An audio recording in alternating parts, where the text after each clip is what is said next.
Saudara Komisi Kode Etik Polri memutus sidang etik Teddy Minahasa dengan memberi sanksi pemberhentian tidak dengan hormat atau PTDH.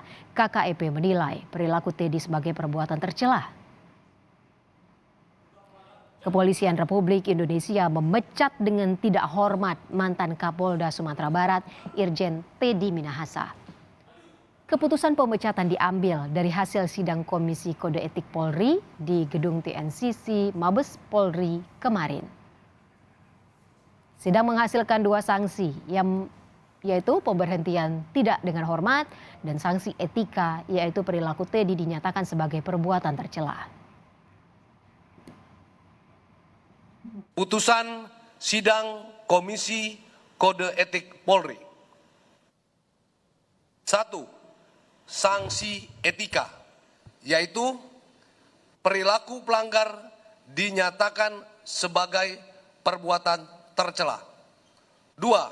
Sanksi administratif berupa pemberhentian tidak dengan hormat atau PTDH sebagai anggota Polri.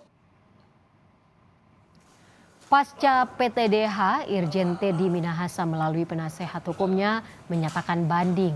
Pengacara Teddy Minahasa akan mengajukan banding dalam waktu 3 hari. Nantinya, Teddy juga akan mengajukan peninjauan kembali dalam 3 tahun.